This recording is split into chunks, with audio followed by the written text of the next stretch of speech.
Hello everyone, welcome back to my channel education Adda 9।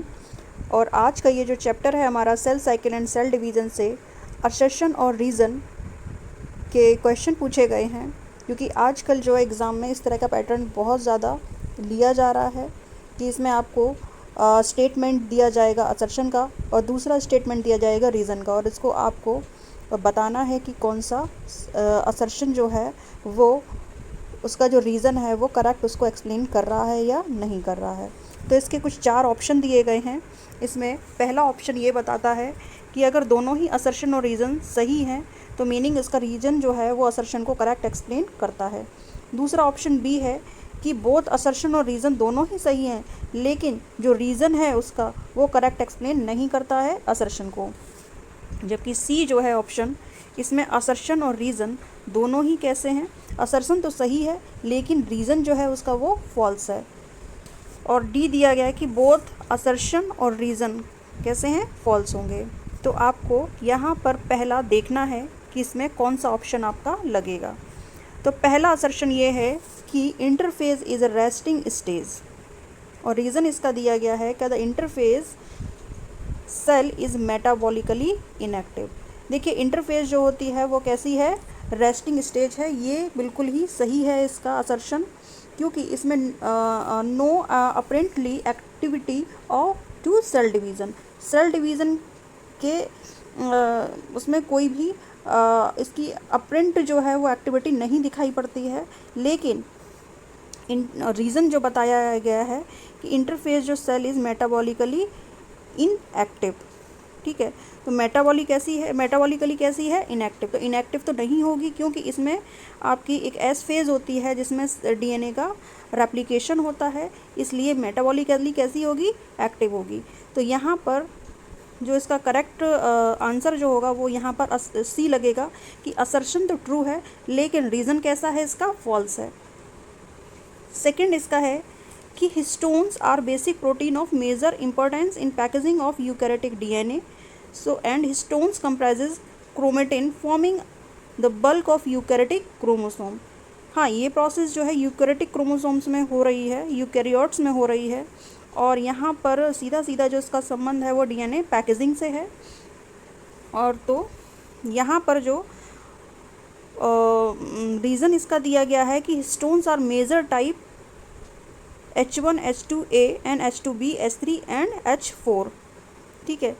तो major 5 type तो बताए गए हैं, लेकिन यहाँ पर जो ऑप्शन है इसका सेकंड लगेगा कि बोथ असर्शन और रीज़न दोनों ही कैसे हैं, ट्रू हैं, लेकिन रीज़न जो है इसका करेक्टली इसको एक्सप्लेन नहीं कर रहा है, क्योंकि यहाँ पर डीएनए और हिस्टोन जो होती है वो बेसिक प्रोटीन, पहले ही बताया गया कि प्रोटीन्स हैं।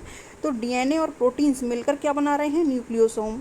और ये न्यूक्लियोसोम जो है दोनों का ही इन्वॉल्वमेंट और मेजर रोल है, किसी का भी कम और ज़्यादा नहीं है, और इसलिए यहाँ पर दोनों का ही रोल है पैकेजिंग में।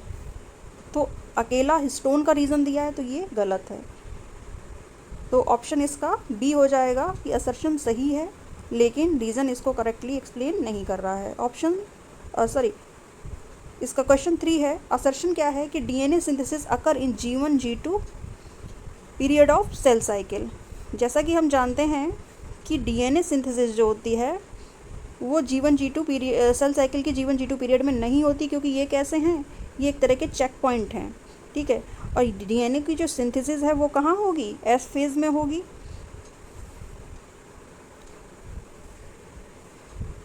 एस फेज़ में होगी। तो रीज़न इसका दिया गया है कि during G1 and G2 phase the DNA content become double. जब G1 G2 में डीएनए का रेप्लिकेशन हो ही नहीं रहा है तो डबल कहाँ से होगा, क्योंकि ये एस फेज़ में हो रहा है। तो यहाँ पर ऑप्शन इसका डी हो जाएगा कि इसमें असर्शन और रीज़न, ठीक है, इसमें ये असर्शन और रीज़न दोनों ही कैसे हैं, इनकरेक्ट हैं, दोनों ही कैसे हैं, फॉल्स हैं। आगे चलते हैं।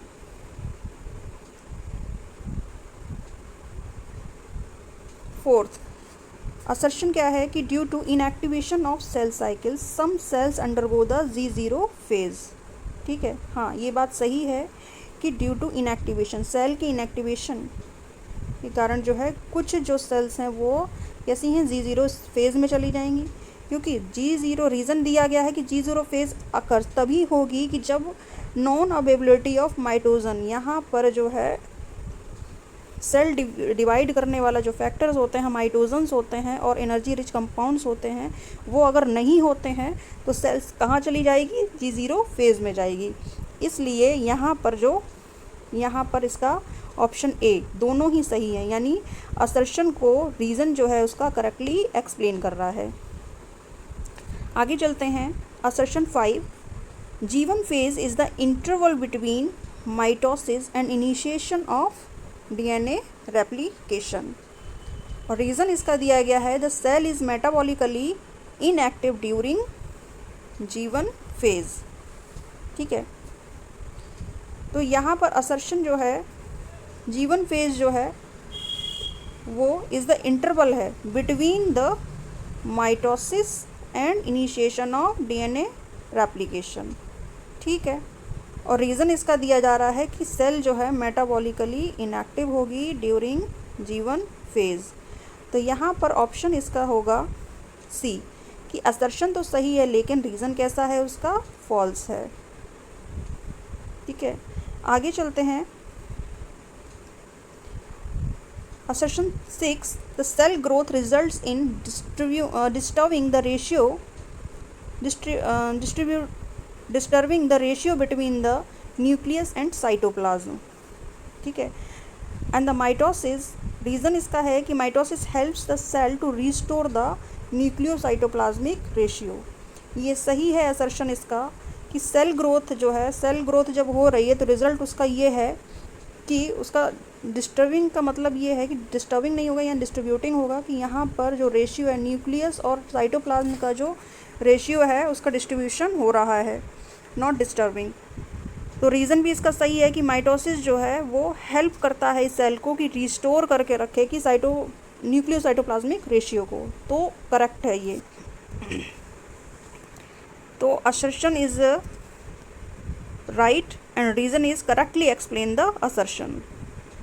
सेवन्थ assertion है कि cell growth is a continuous process in term of cytoplasmic increase। ठीक है, ये सही है कि सेल ग्रो होगी कंटिन्यूस और इसमें क्या है, साइटोप्लाज्मिक रेशियो भी बढ़ता है।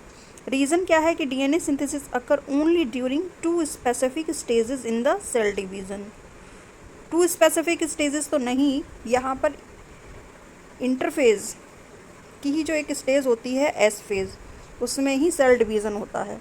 तो यहाँ पर ऑप्शन सी होगा, मतलब कि असर्शन जो है वो सही है लेकिन इसका जो रीज़न है वो उसको करेक्टली एक्सप्लेन नहीं कर रहा है। तो यहाँ पर ऑप्शन 7 का क्या होगा, ऑप्शन सी। 8th असर्शन है कि every chromosome during metaphase has 2 chromatid. ठीक है, ये सही बात है कि मेटाफेज में 2 क्रोमेटिड्स हो जाते हैं। ठीक है, और वो अलाइन होते हैं इक्वेटर पर। रीज़न क्या है कि synthesis of DNA take place in the S phase of interphase.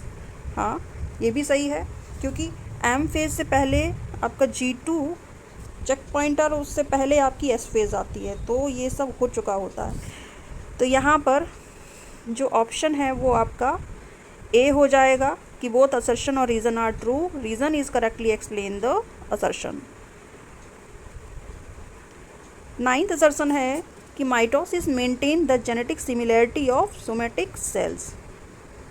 ठीक है, ये भी करेक्ट है कि माइटोसिस जो है वो मेंटेन करके रखता है जेनेटिक सिमिलैरिटी को सोमेटिक सेल्स में। मतलब किसी भी ऑर्गेनिज्म की जो सभी जो सोमेटिक सेल्स होती हैं वो कैसी होती हैं, सिमिलर, क्योंकि उसमें जेनेटिक मटेरियल का डिस्ट्रीब्यूशन इक्वली होता है।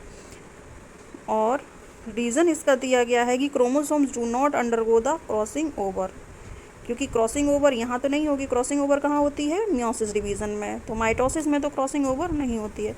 तो असर्शन जो है, रीज़न जो है असर्शन को करेक्टली एक्सप्लेन कर रहा है। तो यहाँ पर ऑप्शन ए होगा, यानी दोनों ही सही हैं। आगे चलते हैं।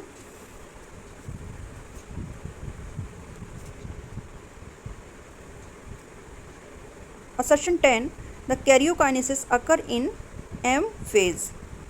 कैरियोकाइनेसिस जो है वो आपका कहाँ होता है, एम फेज़ में। और रीज़न इसका दिया गया है कि cell division stops in M phase. तो कैरियोकाइनेसिस जो है बता रहे हैं कि एम फेज़ में होगा, लेकिन एम फेज़ के बाद जो आपका साइटोकाइनेसिस होगा, साइटोकाइनेसिस में ही आपका न्यूक्लियर डिवीज़न होगा प्लस साइटोप्लाज्म का डिवीज़न होगा। तो यहाँ पर ये असर्शन जो है वो सही नहीं है। और रीज़न इसका दिया गया कि cell division stops in M phase. ठीक है, तो यहाँ पर जो ऑप्शन है वो हो जाएगा आपका ऑप्शन डी, यानी कि असर्शन और रीज़न दोनों ही कैसे हैं, फॉल्स हैं। ठीक है, आगे चलते हैं। 11th असर्शन है कि the prophase is the first stage of mitosis which follow the S-G1 phase of interphase. ठीक है, यहाँ पर बता रहा है कि प्रोफेज जो है कैसी है, माइटोसिस की फर्स्ट स्टेज है जिसमें S और G1 फेज और इंटरफेज होती है। ठीक है, तो प्रोफेज में आपको पता होना चाहिए कि इंटरफेज में तो आपका G1 आएगा, G1 S G2, ठीक है, और यहाँ पर ही G0 स्टेज भी आ जाती है। तो ये स्टेजेस हैं। जबकि प्रोफेज में आपकी आ जाएंगी क्या क्या, आपकी एम फेज़ आएगी, ठीक है, एनाफेज़ आएगी, प्रोफेज, मेटाफेज़, एनाफेज़ और टीलोफेज़। ये सब क्या है, माइटोसिस की। Prophase is marked by the initiation of, reason इसका दिया गया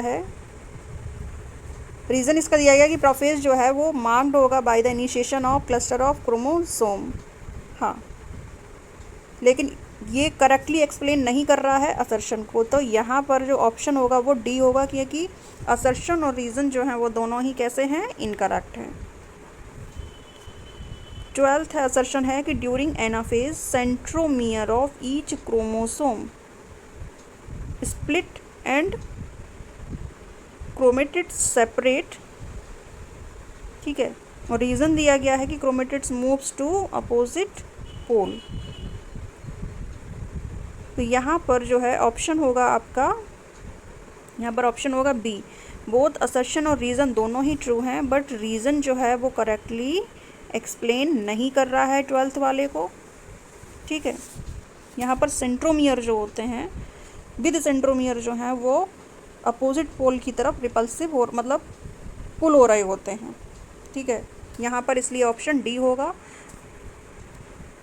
असर्शन 13 है the mitosis often called indirect division. Yes, mitosis को कैसा बोलते हैं, इनडायरेक्ट डिवीज़न होता है ये, क्योंकि यहाँ पर इक्वल डिवीज़न होता है न्यूक्लियाई और साइटोप्लाज्म का, इसलिए ये इनडायरेक्ट डिवीज़न है। जबकि माइटोसिस, रीज़न इसका दिया कि mitosis divides a parent cell into 2 daughter cell. कैसा है ये, माइटोसिस जो होता है वो आपका इनडायरेक्ट डिवीज़न है। तो ऑप्शन इसका ये है कि mitosis divides a parent cell into 2 daughter cell. ये सही है आपका। यहाँ पर आपका ऑप्शन ए हो जाएगा, असर्शन और रीज़न बोथ आर करेक्ट।